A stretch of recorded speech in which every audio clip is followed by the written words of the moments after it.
తెలుసుకోండి, ప్రజలకు చెప్పండి అని చెప్పి కూడా పాత్రికేయ మిత్రులకు నా విజ్ఞప్తి.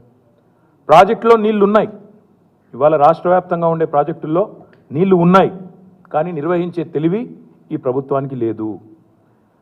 పార్టీ గేట్లు ఎత్తడం కాదు ముఖ్యమంత్రి గారు, ప్రజల కోసం చేతనైతే ఈ ప్రాజెక్టుల గేట్లు ఎత్తండి.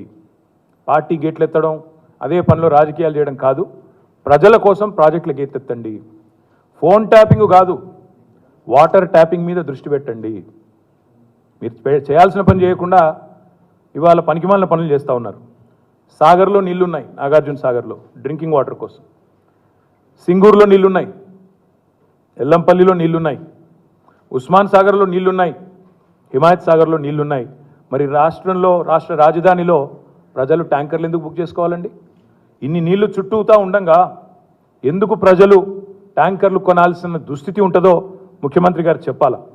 నేను నిర్దిష్టంగా చెప్తా ఉన్నా, ఇవాళ ఎన్ని నీళ్లు ఉన్నాయో కూడా చెప్తాను మీకు. సింగూరులో ఈరోజు 18 టీఎంసీల నీళ్లున్నాయి, ఎల్లంపల్లిలో 7.73 టీఎంసీల నీళ్లున్నాయి, ఉస్మాన్ సాగర్లో 2.65 టీఎంసీల నీళ్లున్నాయి, హిమాయత్ సాగర్లో 2.16 టీఎంసీల నీళ్లున్నాయి. సాగర్ విషయానికి వస్తే, నాగార్జున సాగర్ విషయానికి వస్తే ప్రస్తుత నీటి మట్టం సాగర్లో 513 ఈరోజు. 513లో ఉంటే కూడా మనం బ్రహ్మాండంగా దాదాపు 10 టీఎంసీలు డ్రింకింగ్ వాటర్ కోసం తీసుకునే సామర్థ్యం మనకుంది, అక్కడ ఉండే సిస్టమ్కి ఉంది.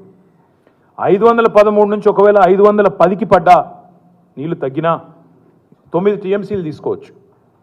అక్కడి నుంచి MDDL అంటారు, minimum drawdown level. Minimum drawdown level సాగర్లో 505.